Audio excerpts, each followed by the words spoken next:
Heart attack में pen होती है, बैठे बैठे पेन होती है। अच्छा, एंजाइना में कब होता है? चलने से पेन होता है, रुकने से पेन ठीक हो जाती है। जब 70, 80, 90 ब्लॉकेज हो, 70, एक आदमी बोलता है मुझे दौड़ने में दिक्कत है, तो कितनी ब्लॉकेज बोलूं? More than 70। एक बोलता है मुझे चलने में दिक्कत है, तो कितनी ब्लॉकेज बोलूं? More than 80। एक बोलता है मुझे नहाने धोने में दर्द है, तो मोर देन 90। और एक बोलता है मुझे बैठे बैठे दर्द है, तो 100%। याद रखिएगा, हार्ट अटैक मतलब है ब्लॉकेज इज इक्वल टू 100%। अच्छा, हार्ट अटैक धीरे धीरे होता है, सडनली हो जाता है? सडनली हो जाता है, सडनली। अभी का अभी हो गया हार्ट अटैक, 5 मिनट पहले मिला, 5 मिनट बाद खत्म हो गया, हार्ट अटैक हो गई। कैसे हो जाता है आपको याद है? अब देखिए एक बार। अच्छा, एक आदमी हार्ट का पेशेंट है, उसकी कितनी ब्लॉकेज है? 80 ब्लॉकेज है। उसको हार्ट अटैक करना, 100 ब्लॉकेज ले जाना, कितने साल बाकी है अभी इसको? 10 साल बाकी है। पता चला 10 मिनट बाद हार्ट अटैक हो गया। एक आदमी तो हार्ट का पेशेंट ही नहीं है, उसकी ब्लॉकेज 60 है, 60% ब्लॉकेज है, वो हार्ट का पेशेंट भी नहीं हो तो दौड़ सकता है। अच्छा, उसको कितने साल लगेगा अभी हार्ट अटैक करने? 60 है, 100 जाना है, 40% बाकी है, 20 इयर्स बाकी है अभी। पता चला 20 मिनट्स बाद हार्ट अटैक हो गई। कैसे हो जाएगा हार्ट अटैक? आपको याद है एक पर्दा आपने बताया था हमने, ब्लॉकेज के ऊपर एक मेम्ब्रेन होता है, वो मेम्ब्रेन बर्स्ट कर जाता है। This is what heart attack is. देखिए आपको समझ आता है कि नहीं? ये 20% ब्लॉकेज है, दिख रहा है मेम्ब्रेन ब्लॉकेज के ऊपर। ये 40% ब्लॉकेज है, मेम्ब्रेन यहाँ पे है अभी। ये 60%, 70% ब्लॉकेज है, मेम्ब्रेन अभी भी है। और मेम्ब्रेन स्ट्रेच कर रहा है कि नहीं कर रहा है? करते करते एक दिन क्या होगा? मेम्ब्रेन बर्स्ट कर जाएगा, membrane will rupture, membrane will snap, membrane will burst. और जैसे ही मेम्ब्रेन बर्स्ट करेगा क्या होगा? यहां से केमिकल यहां आएगी, और यहाँ पे खून जा रहा है, इस खून में क्या होगा? ब्लड केमिकल मिलेगा, और केमिकल मिलते ही ब्लॉकेज हो जाएगी 100%। This is called heart attack. 100% blockage कितने देर में बना? 5 मिनट में। 0 से 80 आने लगा था 40 साल, और 80 से 100 आने में 5 मिनट्स, 2 मिनट्स। अब एक बात बताइए, हार्ट अटैक को रोकना कैसे है? आपका दिमाग क्या बोल सकता है? मैं आपको समझाता हूं, एक एग्जांपल सोच लीजिए। एक नोट का गड्डी है, नोट का गड्डी समझते हैं? नोट की गड्डी में रबर बैंड लगा है, मैं हर दिन उसमें नोट घुसाए जा रहा हूं, और जब रबर बैंड टाइट हो गई तो आपको मैंने पूछा क्या करूं कि रबर बैंड ना फट जाए, तो आप क्या जवाब देंगे हमको? नोट घुसाओ मत। आप ये पूछेंगे सर अभी तक रबर बैंड फट गया क्या? मैं बोला नहीं, अभी तक नहीं फटी है। आप बोलिए एक काम करना, कल से नोट घुसाना मत, देखना फटेगा नहीं। ये काम बात ठीक लग रहा है कि नहीं लग रहा है आपको? घुसाना बंद करो। और मैं एक स्टेप और आगे जाता हूं कि कुछ नोट निकाल लो कि रबर बैंड ढीला हो जाए, अब फटने का क्या चांस है? एकदम नहीं है। एंड यही बात मैं हार्ट के पेशेंट को समझाता हूं। मैं बोलता देखो अभी जहां तक चले गए चले गए, अब आप ब्लॉकेज को बढ़ाओगे तो एक ना एक दिन हार्ट अटैक होगा। कब होगा हम नहीं जानते, पर कभी ना कभी हो सकता है। आज 80 है, मालूम नहीं 90 में पर्दा फट जाए। ये पर्दा कब फटेगा हमको नहीं मालूम है। हर आदमी का पर्दा अलग अलग है, हर आदमी की मेम्ब्रेन अलग अलग स्ट्रेंथ की है। अब कब फटेगा नहीं मालूम, पर एक बात पक्का मालूम है कि आज से नोट घुसाना बंद कर दिया तो फटने के चांस कम हो जाएगा। और कुछ नोट निकालना चालू कर दिया तो आपको क्या लगता है, लॉजिकल बात हो रही है कि नहीं? वो जो कारण है ब्लॉकेज का उसको हटाओ और बॉडी में सप्लाई फैट का बंद करो, अब हार्ट अटैक का chance is almost nil, almost nil. और यही बात मैं हार्ट के पेशेंट को समझाता हूं। आपको क्या लगता है, सही हुआ कि नहीं हुआ? कॉमन सेंस के बात यही बोलता है कि नहीं, ब्लॉकेज का कारण को हटाओ और खत्म करो बात। तो ये है हार्ट अटैक रोकने का उपाय। मैंने देखा है बहुत सारे पेशेंट ये करते नहीं है, वो खाना पीना गलत खाते रहते हैं, दवाइयां खाते हैं। कार्डियोलॉजिस्ट को पूछ भी लेते हैं कि डॉक्टर साहब मैं आपसे दवाई ले रहा हूं तो आपके अंडर में हो गया ना? डॉक्टर बोलता है हाँ मेरे अंडर में हो। बोलता है डॉक्टर साहब कभी हार्ट अटैक हो जाए तो आप कहां मिलोगे? मैं अभी ब्लॉकेज बढ़ा रहा हूं, आप सिर्फ हमको बताओ हार्ट अटैक के वक्त आप। अच्छा, कार्डियोलॉजी भी बड़ा खुश रहता है, बोलता है मेरा मोबाइल नंबर रखना, जब भी हार्ट अटैक हो मुझे इन्फॉर्म करना और मैं आपको बताऊंगा कहां पहुंचना है, और मैं भी वहीं पहुंचूंगा, फिर आपको बचाने की पूरी कोशिश करूंगा। पर हार्ट अटैक के बाद, हार्ट अटैक के पहले करने का कुछ जरूरत, आपको क्या लगता है सही बात हो रहा है गलत हो रहा है? अरे हार्ट अटैक के पहले ही रोक लो ना कि हार्ट अटैक। पर मैंने देखा आजकल ऐसा ही कुछ हो रहा है। Anyway I don't want that. अच्छा एक बात बताइए, ये जो पेशेंट है जिसका ब्लॉकेज बढ़ रहा है, ये सब जानता भी नहीं है क्या क्यों ब्लॉकेज बढ़ रहा है। कार्डियोलॉजिस्ट के पास जाए तो उसको बता देना चाहिए कि नहीं किस लिए ब्लॉकेज हो रहा है। अच्छा, अगर हार्ट के हॉस्पिटल में आप चले जाएं तो वो लोग भी यही सब बात करेंगे ना आपसे? क्या लगता है, हाँ या ना? वो लोग क्या बात करेंगे? उनके पास दो प्लान है, एक है बाईपास सर्जरी और एक है एंजियोप्लास्टी। अच्छा, इतनी कॉमन सी बात है, ब्लॉकेज का कारण को रोको, वो इसको नहीं बता के बाईपास एंजियोप्लास्टी क्यों बोल रहे हैं? आपको क्या लगता है? आगे पहले कॉमन बात बताओ, फिर तो बाईपास सर्जरी एंजियोप्लास्टी की बात करते हैं। वो लोग चाहते नहीं है ये सब ज्यादा, वो बोलते हैं भाई हमारी बाईपास की काम अच्छी। अच्छा, वो लोग कैसे ले जाते होंगे आपको उस तरफ, मैं आपको समझाना चाहता हूं कैसे ये सिस्टम बन गया कि वो बाईपास एंजियोप्लास्टी की तरफ चले जाते आदमी। मैं आपको समझाता हूं। एक आदमी है, ऑर्डिनरी आदमी है, खाने में खूब चर्बी खाता है, उसको क्या मालूम इससे ब्लॉकेज होता है, सिगरेट उगरेट पी रहा है। एक दिन चलते चलते वो देख रहा है जब मैं स्पीड लेता हूं मेरे को यहाँ पे दर्द हो जाती है, फिर मैं रुक जाता हूं दर्द ठीक हो जाती है। कितनी ब्लॉकेज है? 80। चलने में स्पीड लेते ही दर्द हो रहा है, जब वो दादर चढ़ता है, सीढ़ियां चढ़ता है, उसको दर्द होता है। तो कितनी ब्लॉकेज हो गई? 80। अच्छा, वो बताएगा क्या किसी को? सोचता है कि अभी तो मैंने फील किया है, अगर घर में जाके बता दूंगा घर वाले परेशान हो जाएंगे। एक तो ऐसे ही वो परेशान है, इतने सारे कॉम्प्लिकेशंस है घर पे, और मैं ये भी बता दूं तो झंझट हो जाएगा। बताता नहीं है। कितने दिन तक नहीं बताता है? 2 4 6 महीने तक वो खींचता रहता है। क्या करता है? जब भी स्पीड लेने का काम होता है बोलता है मैं धीरे धीरे जाऊंगा, आप छोड़ दो, जाने दो। जब दादर चढ़ना होता है तो धीरे से चढ़ता है, सामान उठाना होता है नहीं उठाता है, पर धीरे धीरे पता चल जाता है। एक दिन वाइफ बोलती है आप स्पीड में चलिए, पेशेंट बोलता है मेरे से स्पीड नहीं चला जाता। बोला क्यों? बोलता मेरे को यहाँ दर्द होती है। वाइफ बोला आपने कभी बताया नहीं? बोलता नहीं वो तो थोड़े दिन से हो रहा है ना, कुछ दिनों से। वाइफ अब छोड़ देगी वाइफ या नहीं छोड़ेगी? वाइफ बोलती है चलो कल डॉक्टर के पास जाएंगे। तो लोकल कार्डियोलॉजिस्ट के पास पहुंच गए। अच्छा, लोकल कार्डियोलॉजिस्ट को जाके बता दिया कि डॉक्टर साहब जब मैं स्पीड लेता हूं तो यहाँ पे छाती में दर्द हो जाता है, फिर रुकता हूं ठीक हो जाता है। अच्छा, उनको कुछ आइडिया लग जाएगा? वो ईसीजी करके देखते हैं, उसमें कुछ नहीं आता है। पेशेंट बोलता है सर ईसीजी में नहीं आएगा, आप चला के ईसीजी लीजिए तब आ जाएगा। उसको मालूम है चलने से दर्द होता है, तो डॉक्टर स्ट्रेस टेस्ट कराता है, उसमें खराबी आ गई। अब इसका मतलब क्या हो गया? हार्ट की बीमारी है या नहीं है? ऑलमोस्ट पक्का हो गया। अब कार्डियोलॉजिस्ट क्या बोलते हैं? बोलते देखो आपको हार्ट की बीमारी हो गई है। पेशेंट घबरा जाता है, बोलते सब क्या करूं? बोलते एक काम करो, मैं एक हॉस्पिटल का नाम लिख के देता हूं, उसमें चले जाओ, और एक कार्डियोलॉजिस्ट का नाम लिख के देता हूं, उसके पास चले जाना, और वहां पे वो जाके एंजियोग्राफी करेंगे, उससे पता चलेगा ब्लॉकेज है या नहीं है, और उसके बाद वो बाईपास सर्जरी एंजियोप्लास्टी जो भी बोलेंगे वो सब करवा लेना। पेशेंट बोलता है इसका मतलब वो सब करा लो। बोला हाँ, जो भी निकलेगा उस हिसाब से करा लेना। पेशेंट बोलता है सर और कोई बात? बोला एक काम कर देना मेरा, उनको बता देना मैंने ही आपको वहां पे भेजा है। अच्छा, इसका भी कुछ फायदा है ना? अच्छा, अब आप कहां चले गए नेक्स्ट डे? पेशेंट पहुंच गया हार्ट के हॉस्पिटल में, कार्डियोलॉजिस्ट को बता दिया कि मैं स्पीड लेता हूं, मेरे को छाती में दर्द होता है। कार्डियोलॉजिस्ट को कुछ समझ आ गया क्या?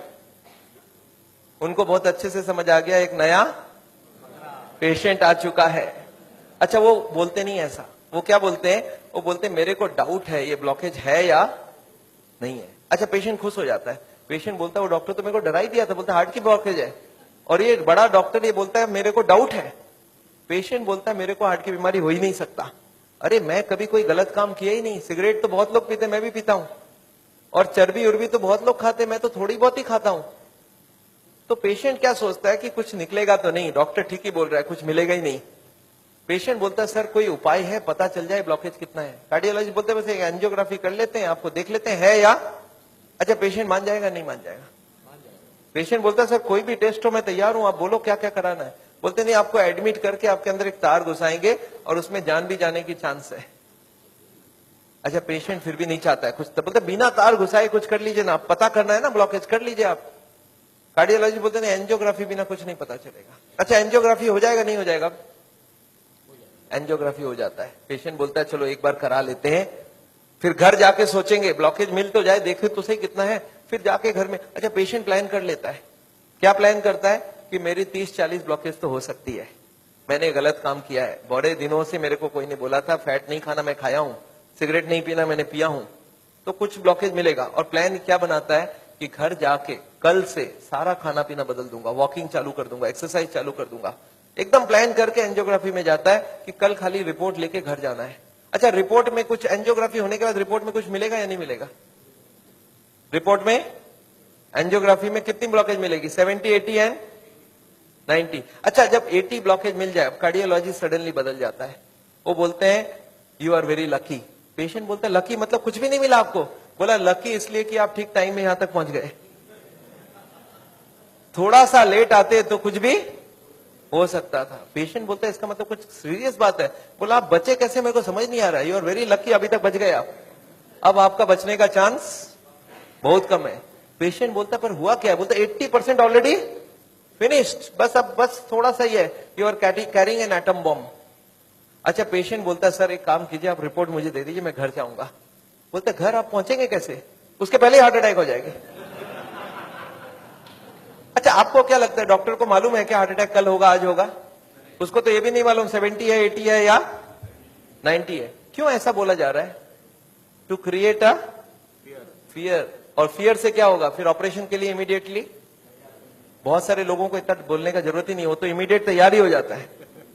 हार्ट का सुनते हैं उसके मन में ऐसे ही डर रहता है, उसको ज्यादा डराने का। पर कभी कभी पेशेंट बोलता है सर एक बात बताइए, ब्लॉकेज तो कल भी था, ब्लॉकेज तो आज भी है, कल तक तो मैं सारा ही काम कर रहा था, ये पेन तो मेरे को बड़े दिनों से है, मैं अब तो पता चला हूं। तो आप एक काम करिए, मेरे को आप डिस्चार्ज कर दीजिए, मैं घर जाके फिर सोचूंगा। बोला नहीं, आप एक काम कीजिएगा, आप करवट भी लेंगे ना तो हमको पूछ लीजिएगा। पेशेंट बोलता है नहीं सर मैं तो घर जाऊंगा। बोला आप रुकिए, आपके घर वालों से मैं पूछता हूं। अच्छा, घर वाले बाहर कौन कौन वेट कर रहे होंगे? सारा खानदान वेट कर रहा होगा। वहां पे जाके क्या बोलना है कि patient is very critical, any moment he can die. आप बोलो मैं बचाने की कोशिश करूं और जाने दूं। अच्छा, आंसर क्या होगा? वाइफ क्या बोलेगी कि जिंदगी भर इन्होंने मेरे लिए किया, आज मेरे को चांस मिला, आज तो मैं ऑपरेशन। वाइफ बोलती है कोई चीज का भी, कोई भी कंजूसी हमें नहीं करना है, इनको तो बचाना। अच्छा, बेटा मानेगा कि नहीं? एक बेटा बड़ा समझदार होता है, बोलता है डॉक्टर को, डॉक्टर साहब एक बार बताइए, मैंने सुना है कोलेस्ट्रॉल की वजह से ब्लॉकेज होता है, इनका कोलेस्ट्रॉल हाई है, तो क्या करूं कि कोलेस्ट्रॉल कम हो जाए? खाने पीने में क्या क्या चेंज लाना चाहिए? अच्छा, कार्डियोलॉजिस्ट मान जाएंगे इनसे बात में? वो बोलेंगे you are wasting my time, he is dying and you are talking all this rubbish. अच्छा, तब तक और जितने परिवार वाले बोले नहीं नहीं ऑपरेशन होना ही चाहिए। मेरे एक पेशेंट थे, बोला डॉक्टर साहब मेरे साथ पूरा ऐसे ही हुआ, मैं तो खाली एक बार टेस्ट कराने गया था और उसके बाद वो ऑपरेशन करके ही भेजे मेरे को वापस। मेरे एक और पेशेंट थे, बोले सर मैं फिर भी नहीं कराया, मैं निकल आया। मैं बोला आप निकले कैसे? बोला मैंने बोला मैं तो नहीं कराऊंगा, मुझे घर जाना है। वो बोले नहीं आप घर भी नहीं पहुंचेंगे। मैं बोला मैं लिख के देता हूं, मैं पहुंच जाऊंगा। फिर मैंने लिख के भी दे दिया, फिर भी वो जाने नहीं दिया। फिर मैंने लास्ट बोला, मैंने बोला देखो मैं करने तैयार हूं, पर प्रॉब्लम है मेरे पास पैसे नहीं है, आप फ्री का कोई ट्रीटमेंट हो तो करवा डालो। तब इन्होंने बोला कोई प्रॉब्लम नहीं है, आप घर चले जाओ। फिर मैं जब घर जाने लगा तब फिर से बुलाया उन्होंने, बोला अब आप एक बार बताओ ये इतने पैसे आप कितने दिन में इकट्ठा कर सकते हो? तब मैंने बोला देखिए मुझे प्रॉपर्टी बेच के आना होगा, 2 महीना लगेगा। फिर मुझे 2 महीना उन्होंने टाइम दे दिया। बोला अब कोई प्रॉब्लम नहीं है, 2 महीने बाद ही ऑपरेशन होगा। आपको समझ आ रहा है ऑपरेशन कब रुक सकता है? दिस इज, मैं ये नहीं बोलूंगा सारे जगह एग्जैक्टली यही हो रहा है, पर इसका ही कुछ छोटा मोटा रूप ये हॉस्पिटल का सिस्टम है। पर एक बात मैं जानता हूं, हॉस्पिटल को ये चॉइस देना चाहिए पेशेंट को। देखो the blockage is so much so much so much, these are the reasons. आप देखो क्या चाहते हो। आप अगर अपने आप को बदलोगे तो ऑपरेशन रुक सकती है। आप नहीं बदलना चाहते हो तो मैं ऑपरेशन कर दूं, उसके बाद जाके बदलने का कोशिश करो। But the hospitals don't give chance. उनको मालूम है ये एक मौका है, ऑपरेशन कर लेते हैं, बट उसके बाद भी उनको यही करना पड़ेगा। लाइफस्टाइल चेंज तो पेशेंट को फिर भी करना पड़ेगा। मैं जानता हूं हार्ट के पेशेंट्स को मैं 3 चीज देखते दिखाऊं, एक तो दवाइयां हैं, एक बाईपास और एक एंजियोप्लास्टी। ये दवाइयां मैं आपको एक बार समझाना चाहता हूं दवाइयां क्या काम करती है, और another 10 minutes I will take. देखिए ये ट्यूब है जिसमें कोई ब्लॉकेज नहीं है, और ये 80-90% ब्लॉक है, दिख रहा है आपको? अब ये पेशेंट को चलने से दर्द होता है, एक दवाई ऐसी है जो दवाई देते ही दर्द कम हो सकती है। कौन सी दवाई है? सॉर्बिट्रेट। नाम सुना आपने? क्या करता होगा सॉर्बिट्रेट? देखिए क्या करता है Sorbitrate. This is what is the action of Sorbitrate. क्या हुआ? ट्यूब चौड़ी हो गई, ब्लॉकेज वहीं की वहीं रह गई, ट्यूब चौड़ी हो गई, ट्यूब थोड़ा फैल गया, फैलते क्या हो गया? ब्लड सप्लाई बढ़ गई। पेशेंट बोलता है मुझे अब कोई दिक्कत नहीं है, पर यह दवाई का असर रहेगा 8 घंटे बाद, तो 8-8 घंटे में एक सॉर्बिट्रेट देनी पड़ेगी। एक पेशेंट मेरे को बोला मैं सॉर्बिट्रेट नहीं लेता हूं, मैं मोनोट्रेट लेता हूं। मैं बोला वो भी सॉर्बिट्रेट का ही भाई है। तो ये जितने भी सॉर्बिट्रेट है उनका नाम मैं आपको दिखा सकता हूं। These are all kinds of sorbitrate and all. ये सब दवाई हम लोग दे देते हैं। सॉर्बिट्रेट, इस्मो, आइसोडिल, मोनोट्रेट, नाइट्रोफिक्स, एंजिसेड, इमडूर, वेंजिकॉर, वेसोट्रेट, मोनोट्रेट, सॉर्बिट्रेट, मोनोसॉर्बिट्रेट, नाइट्रोकंटीन, वेसोप्रीन, मोनोस्प्रीन, इस तरह की दवाइयां हम हार्ट के पेशेंट्स को दे देते हैं। एनीवे दवाइयां बहुत सारे तरह के मिलती है। एक होता है हार्ट की ऑक्सीजन की जरूरत को कम कर देता है, इसको बोलते हैं beta blocker, calcium channel blocker, फिर एस इनहिबिटर, ऐसे करके बहुत सारी गोलियां हम लोग हार्ट के पेशेंट्स को दे सकते हैं। I am not going to go into that detail. कुछ ब्लड पतला करने का दवाई भी देते हैं, आपने देखा है नाम, Ecosprin, Colsprin, ASA, Delisprin, Disprin, Clopicrel, Clopilet, Clopivas, Ceruvin, Clavix, Clotrel, Plagril, Stromex, Deplatt, इस तरह की गोलियां हम लोग देते हैं ब्लड को पतला करने के लिए। पर ये गोलियां देने से भी पेशेंट ठीक नहीं होता है, तो इसके लिए मैं चाहता हूं वो लाइफस्टाइल चेंज करें, अपनी ब्लॉकेज को कम करें कि उनको देने की जरूरत पड़े ही नहीं। अच्छा, ये गोलियां इतनी खाएगी, इसके साइड इफेक्ट्स होती है क्या? अगर साइड इफेक्ट होती है कॉन्स्टिपेशन, तो कॉन्स्टिपेशन की और गोली दूंगा, और एसिडिटी हो जाए तो एसिडिटी की गोली दूंगा, और नींद ना आए तो नींद की गोली दूंगा। अच्छा बताइए, बीमारी ठीक हो रहा है कि नहीं हो रहा है? आई एम नॉट कीन, मैं जानता हूं दवाई आज जरूरत है, पर कल दवाई की जरूरत ना हो उसका बंदोबस्त करना बहुत जरूरी है। इसके बाद चलते हैं, ये एंजियोग्राफी क्या चीज है। हॉस्पिटल में जाते हैं, एंजियोग्राफी करते हैं, और ये एंजियोग्राफी मुझे पसंद क्यों नहीं है मैं आपको बताना चाहता हूं। This is what is the problem with angiography. एक तार आपकी पूरे बॉडी को स्क्रैच करके हार्ट तक लेके जाना है। ये तार यहां से जो घुसेगी, 1 metre wire is inserted into the body till it reaches the heart. It is a blind procedure. Blind मतलब क्या? आप घुसा दो, ये अंदर जाती जाएगी, और अगर अटक गई तो वापस खींच के फिर से ट्राई करना होगा। मतलब वो अंदर स्क्रैच करेगा ही करेगा, पूरे बॉडी को स्क्रैच करती है। वो लिखवा लेते हैं कि अगर हार्ट अटैक हो गया तो मेरी कोई जिम्मेवारी नहीं है, और ये पूरे बॉडी को ये पंक्चर भी कर सकता है। मैंने ऐसे ऐसे पेशेंट देखे हैं कि एंजियोग्राफी के वक्त ही डेथ हो गई। एंजियोग्राफी में पैर को काटना पड़ा अल्टीमेटली, क्योंकि वो पैर की ट्यूब को डैमेज कर दिया। तो एंजियोग्राफी मैं नहीं चाहता हूं। और उसके बाद क्या होगा? इनएक्यूरेसी अबाउट द रिपोर्ट, और उसके बाद pressure from the cardiac doctors for the next operation. Patient को लगता है मेरे को इमरजेंसी हो गया, बट इमरजेंसी प्रिसिपिटेट कराया जा सकता है। एनीवे, ये एंजियोप्लास्टी जो है, ये दो ऑपरेशन, दो चीज वो लोग करते हैं, एक एंजियोप्लास्टी, एक बाईपास सर्जरी। मैं एंजियोप्लास्टी 2 मिनट आपको समझाना चाहता हूं। What is this angioplasty? एक स्टेंट लगाते हैं, सुना आपने नाम? एक रिंग लगा देते हैं हार्ट में। What is this? Let me explain what is this. पिछले 20 साल में ये जो एंजियोप्लास्टी है, ये बार बार फेल किया और बार बार इसको सक्सेस बताया गया। पहले आई थी बैलूनिंग, बैलून एंजियोप्लास्टी। उसके बाद बहुत सारे तरह के एंजियोप्लास्टी आई, ऑर्डिनरी स्टेंट आई, फिर गोल्ड स्टेंट आई, फिर रोटा ब्लेडर आया, रेडियो एक्टिव स्टेंट आई, लेजर एंजियोप्लास्टी आई, आजकल चल रहा है ड्रग कोटेड स्टेंट। पर ये सारे के सारे फेल हुए हैं। क्यों फेल हुए, एक बार समझाना चाहता हूं। देखिए, ये बैलूनिंग क्या चीज है, याद है आपको? एंजियोग्राफी के वक्त तार अंदर घुसाई थी, वो कहां तक गई थी? हार्ट तक, यहां तक तार आई थी। इस तार के ऊपर ये बैलून होता है। इस तार को थोड़ा सा धक्का मारते हैं, कभी कभी कार्डियोलॉजिस्ट तार को अंदर रख के बाहर आ जाते हैं, आके बोलते हैं देखो तार अंदर है, बोलो तभी खोल दूं। आप बोलते चलो खोल दो, कितने लगेंगे? 2 लाख लगेंगे, 2 लाख दे दिया। अब ये तार को ये लोग धक्का देते हैं थोड़ा और, तो तार की जो बैलून है ये बीचों बीच आ जाती है ब्लॉकेज में। अब इस बैलून में पानी डालना होता है। ये बैलून ऐसा होता है, इसमें पानी डालते ही बैलून फूल जाती है। अच्छा, पानी कैसे डालेंगे? आपने होली में बैलून फुलाया एक सिरिंज से? सिरिंज में पानी ले लो, सिरिंज को दबा दो तो बैलून के अंदर पानी घुस जाए। तो बाहर से सिरिंज से पानी डालेंगे तो बैलून क्या होगा? फूल जाएगी। फूलते ही ब्लॉकेज कहां गई? साइड में दब जाएगा, ऊपर कंप्रेस्ड हो जाएगी, नीचे कंप्रेस्ड हो जाएगी। अच्छा, ये बैलून को जब पानी निकाल लेंगे तो क्या होगा? बैलून को वहां पे 2-4 सेकंड से ज्यादा नहीं रख सकते, क्योंकि हार्ट अटैक हो जाएगी, 100 हो जाएगी ब्लॉकेज। तो बैलून में पानी डाला और सिरिंज से वापस पानी खींच लिया। जैसे ही पानी खींचा, बैलून वापस चिपक गई, तार को पकड़ के बाहर निकाल लिया। Angioplasty is over. आपको समझ आ रहा है क्या करना पड़ा? ये तार यहां थी, इसी को थोड़ा आगे किया, बैलून डाल, पानी निकाल लिया और ब्लॉकेज वापस। अच्छा, ब्लॉकेज वापस आ जाएगी नहीं आ जाएगी इसके बाद? क्या लगता है आपको? This is elastic. इलास्टिक समझते हैं आप? ये लोहा या पत्थर नहीं, इलास्टिक है। और जैसे ही बैलून निकाल लिया, ब्लॉकेज वापस आने लग गई। थोड़े साल बाद यही कार्डियोलॉजिस्ट मान गए बैलूनिंग काम की नहीं है। पहले क्लेम किया था बैलूनिंग एक बार कराओगे जिंदगी भर चलेगी, फिर मान गए काम की नहीं है। फिर क्या हो गया? फिर वो बोले इसमें स्टेंट लगाना होगा। What is this stent? Look at this, this is the blockage. दिख रहा है आपको येलो कलर की? और इसके अंदर एक बैलून डाल दिया। आपको दिख रहा है ब्लैक कलर का बैलून? बैलून में पानी डाला तो ब्लॉकेज कहां चलेगी? साइड में आ गई। जब बैलून निकाल लेंगे तो ब्लॉकेज वापस आएगी। तो यहाँ पे एक स्प्रिंग लगा देते हैं। ये स्प्रिंग क्या काम करेगा? ब्लॉकेज को आने से रोक देगा। आपको समझ आ रहा है स्प्रिंग का मतलब क्या है? अगर स्प्रिंग डाला गया, इसका मतलब क्या है? कि ब्लॉकेज वापस आ रही थी। इसका मतलब पहले वाला जो क्लेम था वो गलत था कि बैलूनिंग करा लो, ठीक रहा। इसके बाद ये जो स्टेंट लगी, स्टेंट का एक मेजर प्रॉब्लम है कि इसके अंदर से ब्लड जाएगी। और फॉरेन बॉडी के अंदर ब्लॉकेज बहुत जल्दी होती है। ये देखा गया है स्टेंट में 6 महीना 1 साल में सारे ब्लॉक आ जाती वापस। और ये जब वापस आने लगी तब इन्होंने थोड़े दिन तक तो बोला नहीं आती है, नहीं आती है। थोड़े दिन बाद इन्होंने बोला कि नहीं, ये स्टेंट तो खराब होगी क्योंकि ये ऑर्डिनरी स्टेंट है, इसमें एक मेडिकेटेड स्टेंट देना होगा। वो दवाई में डाल के स्प्रिंग को निकाल लेंगे, अब बहुत बढ़िया हो जाएगा।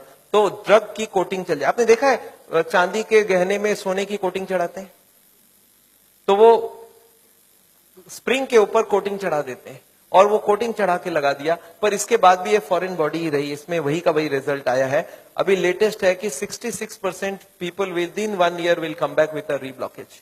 इसके बाद है बाईपास सर्जरी। एक बहुत बड़ी सर्जरी होती है। देखिए बाईपास सर्जरी मैं इसलिए नहीं चाहता हूं, एक बहुत बड़ा सर्जरी है। एक पूरे चेस्ट को काटो और इसको काट के, इसको चाकू से नहीं कटेगा, इसमें आड़ी से कटेगी। आड़ी समझते हैं आप?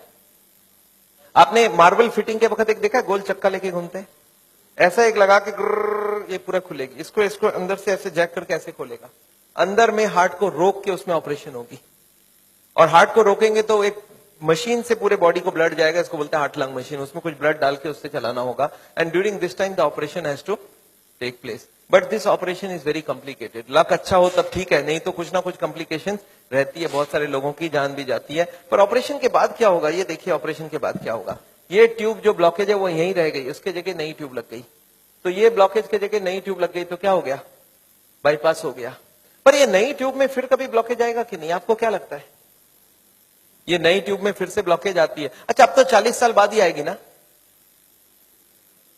पिछले बार कितने साल लगी थी आपको याद है? देखिए एक वाई का जवाब सोच के देखिए, ओरिजिनल ट्यूब में कितने साल में ब्लॉकेज हुई थी?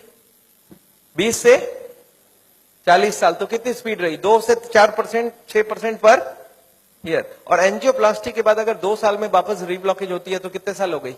40% पर ईयर। और बाईपास के बाद अगर 5 साल में रीब्लॉकेज आती है तो 20% पर ईयर।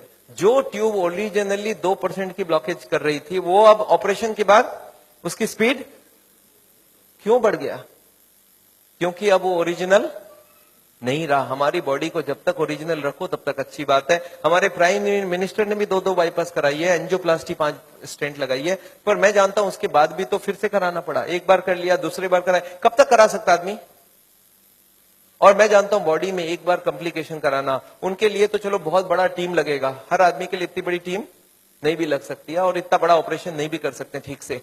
पर मैं जानता हूं अगर ऑपरेशन बिना ही हमारी काम बन जाए, अगर हम लाइफस्टाइल को ही चेंज करके कर सकते हैं तो हम ऑपरेशन क्यों करवाएं? And this is what is the contention. Nevertheless मैं हार्ट के पेशेंट को एक ही चीज समझाता हूं कि ब्लॉकेज अगर रिवर्स करना है तो उसके लिए थोड़ा आपको एक्यूरेसी करना होगा। What is this accuracy? You understand?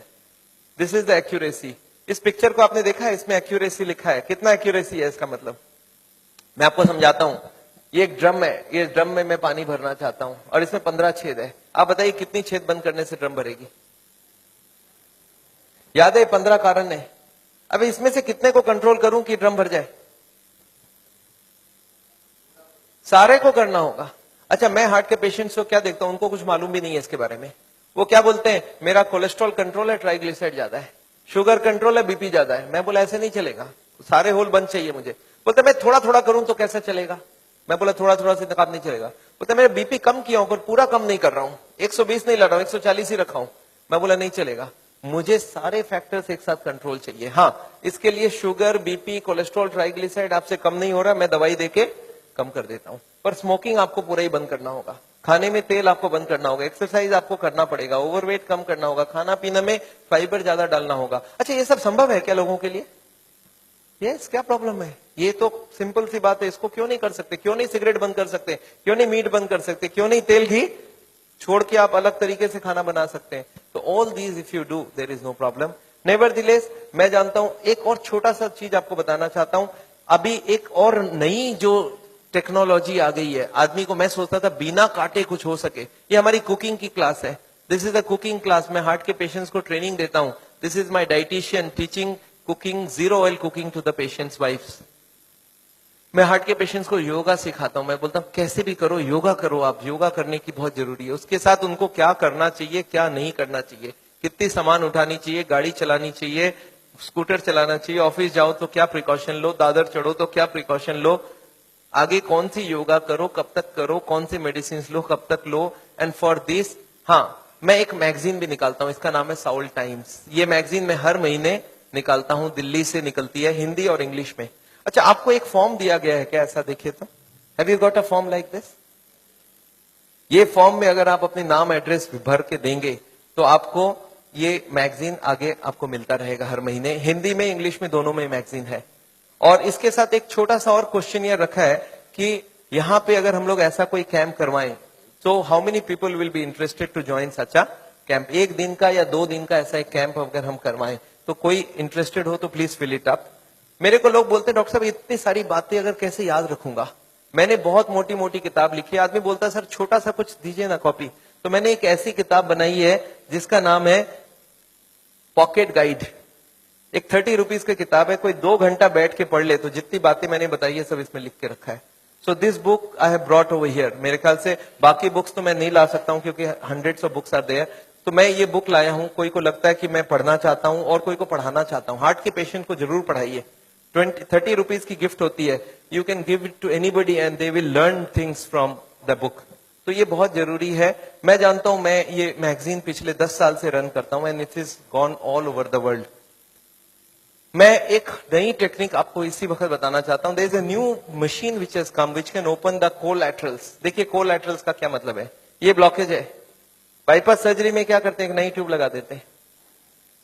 इसमें क्या करते हैं, जो हार्ट की ये ब्रांच है और ये ब्रांच है, इनको जोड़ देते हैं आपस में। And there are so many small tubes, जो इसको जुड़ जाए तो ब्लड यहां से आने लगे। ये जो छोटे छोटे ट्यूब है, ये मैंने बोला था स्पोर्ट्समैन चालू करके रखते हैं। और स्पोर्ट्समैन चालू कर दिया तो क्या हो गया, उसके पास 2 सप्लाई हो गई, एक तो ये ओरिजिनल है और एक साइड वाली भी है। इसको बोलते हैं कोलैटरल। बैंक में आपने लोन लेते हुए देखा है कभी? कोलैटरल्स बोलते हैं। कोलैटरल मतलब क्या, कि ये फेल हो जाए तो दूसरा कोई होना चाहिए। तो ये कोलैटरल्स भगवान ने हमें दे के रखा है। ओरिजिनल तो था ही था, एक कोलैटरल भी देके रखा, कभी ये फेल हो जाए तो ये चालू करना। अच्छा, ये अगर चालू हो जाए बिना ऑपरेशन के तो इससे अच्छा कुछ नहीं हो सकता। And this is a new machine, new technology which has कम। देखिए हमारे मेडिकल साइंस की टेक्नोलॉजी बिना कांटे वाली टेक्नोलॉजी है। ये देखिए ये ट्यूब्स है जिसमें कोई कोलैटरल्स चालू नहीं है, और ये है ट्यूब्स के सारे कोलैटरल्स चालू हो गए। आपको समझ आ रहा है डिफरेंस दोनों के अंदर?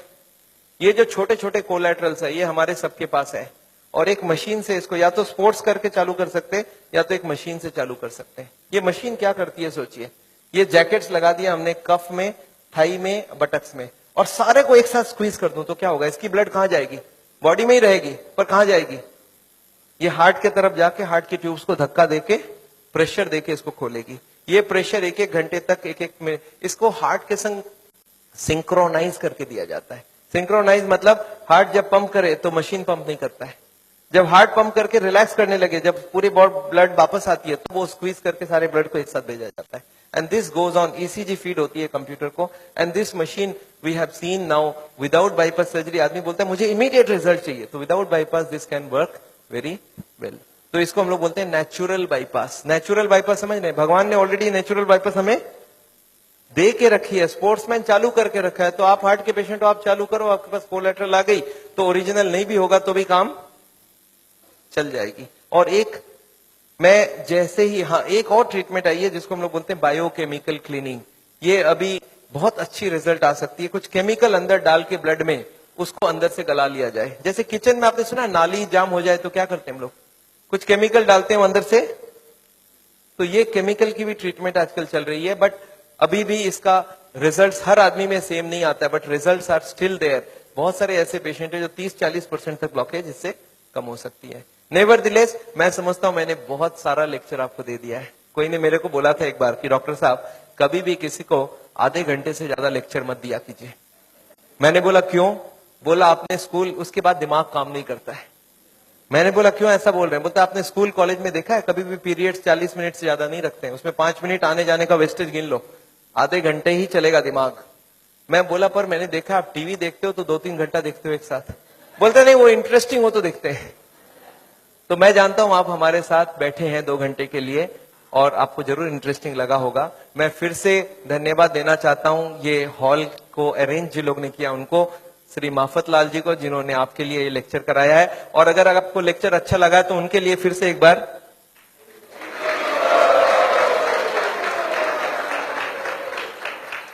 एनीवे मैं जानता हूं मैंने लेक्चर तो खत्म किया है और मैं चाहता हूं कि आपके पास अभी भी कोई क्वेश्चंस जरूर होंगी। मैं कैंप भी करता हूं और मेरी बंबई में जुहू में एक क्लिनिक भी है जहां पे हर वक्त डॉक्टर है और ये मशीनें वगैरह भी है। तो आपको अगर कभी कोई जरूरत पड़े तो आप हमारी किताबें जरूर पढ़िएगा और ये छोटी वाली किताब भी पढ़िएगा। अगर आपके पास कोई क्वेश्चन हो, क्वेश्चन के लिए माइक है हमारे पास। So if you have questions I would want you to ask the questions and I would like to answer the questions. You not covered the effect of the alcohol. Yes, very important thing, alcohol. मैं आपको बता दूं alcohol heart के लिए कभी अच्छी नहीं है। We don't recommend alcohol for the heart patient. क्यों? एल्कोहल में ग्लिसरॉल होती है और ग्लिसरॉल से ट्राईग्लिसराइड का रिश्ता होता है। ट्राईग्लिसराइड ग्लिसरॉल होता है उसमें भी। तो एल्कोहल में एल्डिहाइड ग्रुप है और ग्लिसरॉल में एल्डिहाइड ग्रुप है और ये दोनों एक दूसरे से एक्सचेंज हो जाती है। जब भी कोई अल्कोहल ले तो उसका ट्राईग्लिसराइड 40-50 तक बढ़ जाती है। तो अल्कोहल कभी हार्ट के लिए अच्छा है ही नहीं। पर अल्कोहल से एक अच्छाई होती है हार्ट में, वो है एचडीएल बढ़ जाती है। तो हार्ट के पेशेंट्स क्या चाहते हैं मालूम है? बोले एचडीएल की बात करो, ट्राईग्लिसराइड की बात ना करो। अरे मैं कैसे बात ना करूं? एक चीज अच्छा एक खराब है ना, तो मैं दोनों को ही बात करूंगा ना। अच्छा, अल्कोहल में एक ही खराबी है और भी खराबी है। मैं आपको गिनाता हूं अल्कोहल की खराबी। एक तो अल्कोहल से स्टोमक खराब हो जाता है, गैस्ट्राइटिस हो जाता है, लीवर खराब होता है, इसको बोलते हैं सिरोसिस ऑफ द लीवर। सुना आपने नाम? अच्छा, अल्कोहल से नर्वस सिस्टम खराब होती है। आपने सुना है अल्कोहल पी के एक्सीडेंट करके लोगों को मार डाला लोगों ने? सुना है ऐसा? तो अल्कोहल से पैसे भी खराब होते हैं, आपको मालूम है क्या? अच्छा, अल्कोहल से एडिक्शन होता है, ये बात मालूम है आपको? एडिक्शन मतलब क्या है? जिसको अल्कोहल पीने की आदत पड़ जाए वो मारपीट करके भी अल्कोहल पिएगा, हर दिन पिएगा। एक आदमी मेरे को बोला सर सबको ही नहीं होता है ऐसा। मैं बोला जो जो हो चुका है उसको जाके पूछो कि आप जब शुरू किए थे तब हर दिन पीते थे क्या? बोलते नहीं, मैं तो पहले एक ही बार पीता था, कभी जिंदगी में एक बार पिया पहले बार, फिर महीने में एक बार पिया, फिर हफ्ते में एक बार पिया, फिर हफ्ते में 3 बार पिया, फिर धीरे धीरे अब हर दिन पीने की आदत हो गया है। तो कौन गारंटी दे सकता है आप उसी एडिक्शन में नहीं जाओ? अल्कोहल में परिवार को बड़ा टेंशन रहता है, वाइफ सबसे ज्यादा दुखी होती है। जब हस्बैंड शराब पीता है तो वाइफ सबसे ज्यादा दुखी होती है। अच्छा, बच्चे तो अच्छा चीज सीखते हैं आपसे, बच्चे भी बहुत दुखी होते हैं कि पापा को सिगरेट पीने देते। दो ही होता है, बच्चा दो ही काम करता है, या तो पापा की तरह पीना चालू करता है या तो पापा को जिंदगी भर नफरत करता है, क्योंकि उसको अल्कोहल या तो पसंद हो जाएगा तो वो पीना चालू कर देगा, वो भी बिगड़ेगा। अच्छा, मेरे को कभी कभी लोग बोलते हैं सर पर मैंने देखा है कार्डियोलॉजिस्ट बोलते हैं थोड़ा बहुत पिया करो। मैंने बोला अच्छा एक काम करना, उस कार्डियोलॉजिस्ट को जाके पूछना कि सर ये अच्छी चीज है क्या? बोला हाँ अच्छी चीज है तब ना हमको बता रहा है। मैं बोला उसको पूछना कि अपने बेटे को और अपनी बीवी को पिलाना चालू किया क्या हर दिन? बोलता नहीं, मेरा बेटा पिएगा तो निकाल दूंगा घर से। अच्छा, अपने बेटे को घर से निकाल दोगे पीने से और हमको आप बोल रहे हो पियो? आपको क्या लगता है लॉजिक बहुत अच्छी है कि खराब है? कोई भी कार्डियोलॉजिस्ट को यहाँ हाथ लगा के बोलिए कि हाँ ये अल्कोहल बहुत अच्छी चीज है, मैं अपने बच्चों को पिलाऊंगा, अपनी वाइफ को पिलाऊंगा, तब तो मैं मान जाऊं। कोई कार्डियोलॉजिस्ट तैयार नहीं है। पर पेशेंट्स के लिए घूस देना समझते हैं? घूस देना, ब्राइब करना समझते हैं? ब्राइब होने से बहुत काम हो जाता है। तो पेशेंट को ब्राइब देकर रखते हैं कि पेशेंट बोलेगा डॉक्टर मेरा बहुत बढ़िया है, सारा चीज अलाउ कर देता है। But very bad, alcohol is never good for the heart. या एनी मोर क्वेश्चंस? गार्लिक, मैंने एक क्वेश्चन यहाँ पे लिख के रखा है, कैन आई टेक, कुछ फ्रीक्वेंटली आस्क्ड क्वेश्चंस लिखा है, can I take garlic? Garlic heart के लिए अच्छा है, गार्लिक हार्ट के लिए अच्छा, पर नेसेसरी नहीं है जो नहीं खाता उसको ही खाना होगा। ऐसे हजारों फूड है जो हार्ट के लिए अच्छा है, तो you can take any of this food. पर एक आदमी मेरे को बोला सर सिर्फ गार्लिक खाऊंगा मेरा ब्लॉकेज ठीक होगा कि नहीं? मैं बोला नहीं, जितने खराब वाले आइटम है सब बंद करने होंगे, जितने अच्छी वाली सब चालू करनी होगी। तो ऐसा नहीं कि गार्लिक इज अ पैनासिया, पर garlic is definitely good, cholesterol को कम करता है। या yes ma'am. CT angiography Bombay में बहुत सारे जगह, मेरे ख्याल से कम 20 मशीनें लग गई है। हम जहां करवाते वो चित्रा करके है दादर में, दे चार्ज 6000 रुपीज। तो ये सीटी एंजियोग्राफी का लिए आपको अगर एड्रेस चाहिए, हमारी क्लिनिक का एड्रेस आपके पास है already, you call them up, they will give you the details. Okay So what is good cholesterol, and what if you have the range of good cholesterol is higher than the normal range? So how does it affect the heart, and what is? See, good cholesterol को good क्यों बोला जाता है? It goes to the blockage, picks up the cholesterol and takes it out. So good cholesterol if you can increase it is wonderful. We want more than 40. तो good cholesterol बढ़ाने का कोशिश करिए, और इसके लिए बाजार में नहीं मिलता है। आप हमको ये नहीं बोल सकते सर 2 किलो मेरे लिए मंगवा दीजिए। गुड कोलेस्ट्रॉल आपकी बॉडी बनाएगी अगर आप खाना पीना ठीक रखेंगे So तो। is good cholesterol anyways related to fat also? I mean, It is coming from fat plus protein. Hare Krishna, Prabhuji. This is Dr. Anuj here. I have done lot of your patients. I have done echoes of those patients at Chitra Scan. Okay. And let me tell you, I'm a cardiologist and I really loved your lecture. It's Thank you, an sir. amazing talk that you gave. And I pray that we do something together with all the malpractice. I'm very much aware of what is going on. And